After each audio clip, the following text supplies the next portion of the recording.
कि हर सोमवार को शो की शुरुआत होती है फंड का फंडा से, और एक फंड को हम लेते हैं जिनके फंड मैनेजर से आपको मिलवाते हैं, उनकी रणनीति आपको बताते हैं। और आज फोकस में जो कैटेगरी है वो है multi cap category.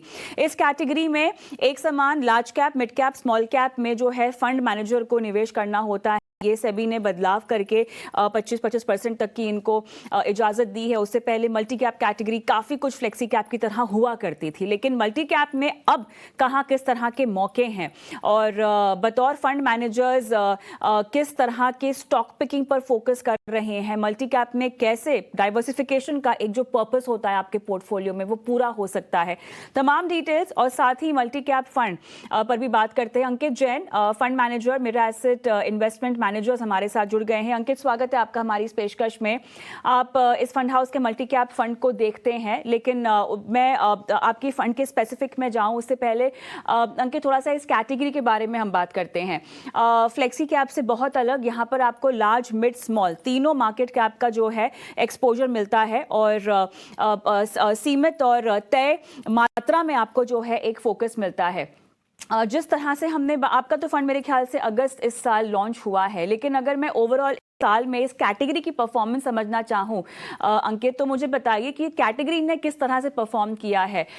Mid cap, small cap ने वाकई इस कैटेगरी की परफॉर्मेंस को ऊपर ले गए हैं इस पूरे साल, कैलेंडर ईयर की मैं बात कर रही हूँ। Yes, hi, good evening. So thank you. जैसे कि आपने बताया कि मल्टी कैप एक बहुत ही एक्साइटिंग कैटेगरी है मार्केट के अंदर, जो कि एक इन्वेस्टर्स को अच्छी अपॉर्चुनिटी प्रोवाइड करती है to invest across different market cap segment, जैसे कि large cap, mid cap and small cap, right.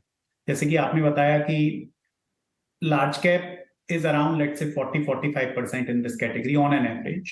Minimum 25%, generally highest 50% तक भी हो सकता है. And then mid cap and small cap comes with minimum 25% allocation. तो जनरली आप एक कैटेगरी का रिटर्न देखेंगे तो obviously YTD mid and small cap has done better. Mid and small cap का रिटर्न लार्ज कैप से काफी अच्छा हुआ है। एंड इस कैटेगरी का जो अंडरलाइंग बेंचमार्क है, जिसमें कि लार्ज कैप 50% रहता है, mid cap and small cap 25% each रहता है, तो obviously blended average has improved return for this category also. लेकिन उसके अलावा भी यदि हम कैटेगरी के निटिग्रिटी में यदि हम जाते हैं तो ये एक बहुत अच्छी कैटेगरी है, और किसी भी एक इन्वेस्टर के लिए to participate in all 3 segment of the market, large, mid, small, in a certain proportion, right. तो जनरली आप देखेंगे लार्ज कैप वेटेज 40-45%, जो कि थोड़ा सा रिलेटिवली स्टेबल सेगमेंट रहता है, उसका भी एक अच्छे वेटेजेस के साथ इस फंड के अंदर आता है। प्लस आप देखेंगे mid cap and small cap, जो कि जनरली लॉन्गर टाइम फ्रेम में higher earning growth potential offer करते हैं, उसका वेटेज भी अराउंड 50-60% तक इस फंड के अंदर आता है।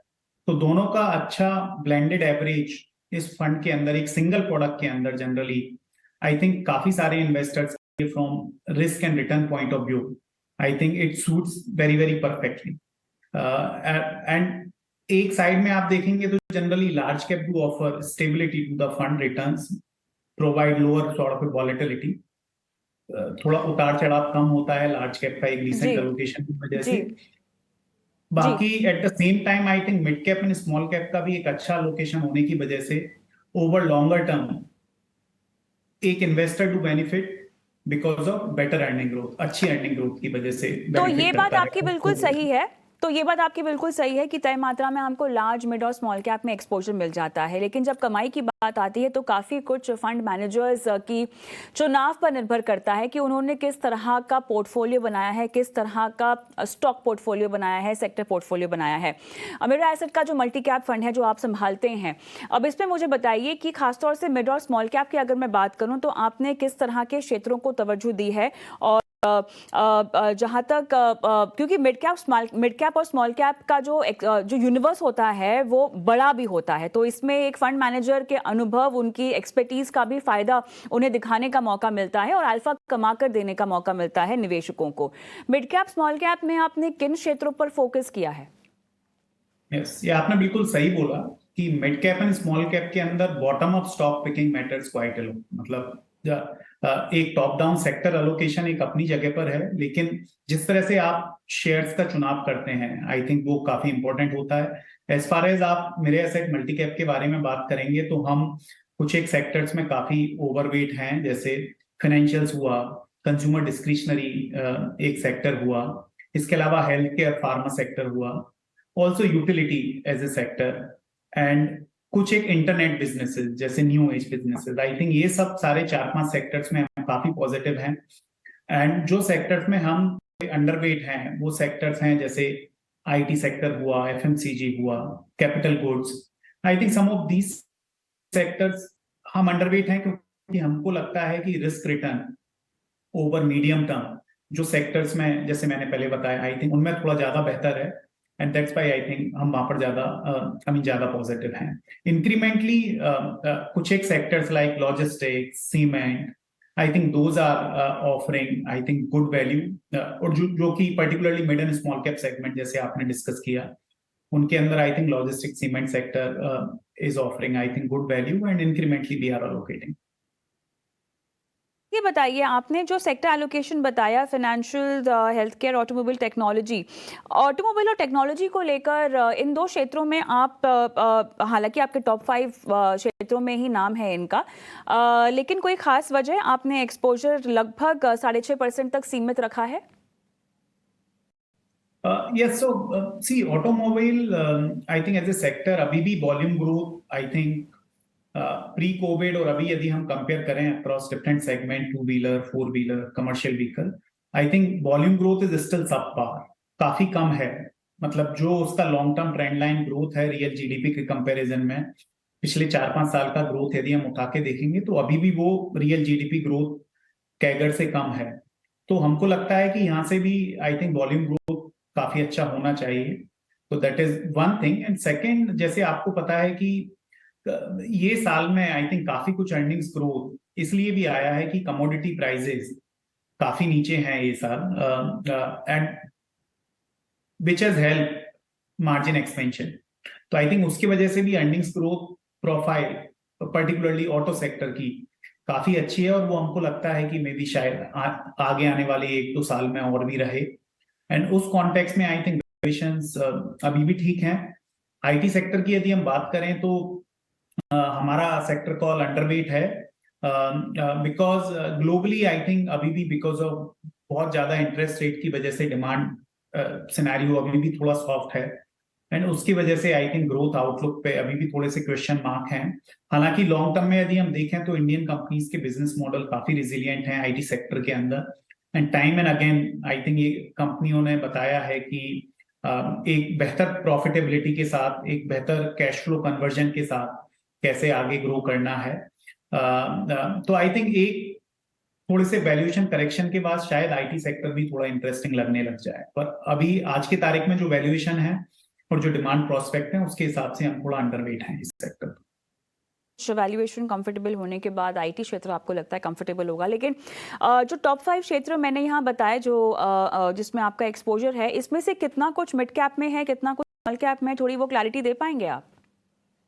यस, तो जैसे कि मल्टी कैप फंड है, इसमें हमारा लार्ज कैप वेटेज लगभग 40% के आसपास रहेगा, 41-42%, and mid cap and small cap would be like 28% each. तो मार्केट कैप में सेक्टर्स वाइज कितना आपका एक्सपोजर होगा, उसकी कोई डिटेल? तो जैसे आप देखेंगे तो सेक्टर एलोकेशन जो अंडरलाइंग बेंचमार्क रहता है मैंडेट का उस पर भी निर्भर करता है। तो जैसे आप देखेंगे मल्टी कैप के अंदर बेंचमार्क इज निफ्टी 500 50-25-25, एंड उसके अंदर यदि आप देखेंगे तो फाइनेंशियल का लार्जेस्ट सेक्टर वेटेज है। फाइनेंशियल्स में हम बैंक्स प्लस एनबीएफसी दोनों काउंट करते हैं, तो उसका sector weightage is around I think 22-23%, and उसके अकॉर्डिंग आई थिंक फंड का सेक्टर वेट, बिकॉज जैसे मैंने बताया कि फाइनेंशियल्स में हम ओवरवेट हैं, तो उसका सेक्टर वेट इज अराउंड 24%। तो as per our sort of a classification, हमारे इंटरनल क्लासिफिकेशन के अकॉर्डिंग फाइनेंशियल वेटेज इस फंड के अंदर ऑलमोस्ट 24% जैसा रहेगा, जो कि लार्जेस्ट सेक्टर वेट है। आप कितना कैश पर बैठे हैं अंकित? सॉरी, आपकी कैश कॉल कितनी होगी? सो जनरली हम कैश कॉल पे उतना डिपेंड करते नहीं है, बिकॉज हमारा हमेशा से फिलोसॉफी रहा है कि आई थिंक जो भी बेस्ट अवेलेबल अपॉर्चुनिटीज हैं at any given point of time in market, आपको वो डिप्लॉय करना चाहिए समय रहते हुए. So I think cash as of now may be 1.5-2% of the. भी क्योंकि हम एक मल्टी कैप फंड की बात कर रहे हैं, ठीक है, तीनों मार्केट कैप एक्सपोजर के लिहाज से ये फंड आपके काफ़ी काम के हो सकते हैं, लेकिन किसी के पास अगर ऑलरेडी एक फ्लेक्सी कैप हो, फ्लेक्सी कैप में भी बायस होता है. कुछ फ्लेक्सी कैप होते हैं जो अधिकतर फ्लेक्सी कैप होते हैं जो हमने देखा है कि लार्ज कैप बायस्ड होते हैं, और यहाँ पर इस साल जो लार्ज कैप हालांकि बायस रहे हैं उनकी परफॉर्मेंस में थोड़ी सी कमी भी देखी गई है. अगर मेरे पास एक फ्लेक्सी कैप है तो मल्टी कैप रखने की कोई खास वजह? तो जैसे आपने बताया कि दोनों कैटेगरी अपने आप में काफी डिफरेंट है, राइट. फ्लेक्सी कैप का यदि आप ऑन एन एवरेज मार्केट के अंदर देखेंगे तो लार्ज कैप वेटेज ज्यादा रहता है, ऑल्सो बिकॉज उसका बेंचमार्क है निफ्टी 500, जिसके अंदर भी आई थिंक लार्ज कैप की प्रेजेंस ज्यादा रहती है. Almost 65% weightage in Nifty 500 is large cap. तो जनरली आप ऑन एन एवरेज मार्केट में फ्लेक्सी कैप मैंडेट्स देखेंगे तो वो थोड़े लार्ज कैप हैवी ज्यादा होते हैं, जबकि मल्टी कैप के अंदर it is a very well defined criteria across large, mid and small. तो फंड मैनेजर को उतनी फ्लेक्सिबिलिटी रहती नहीं है कि आप कोई भी कैटेगरी के अंदर सब्सटेंशियली हायर डिप्लॉय कर सकें. तो over longer time horizon if you try to look into, I think it is a relatively well balanced portfolio for an investor जिसको लार्ज, मिड एंड स्मॉल के अंदर एक ऑप्टिमम अलोकेशन चाहिए. Alright Ankit, बहुत बहुत धन्यवाद, आपने समय निकाला इतने विस्तार से अपने फंड पर और multi cap as a category पर अपनी राय रखी, दर्शकों का मार्गदर्शन किया. धन्यवाद.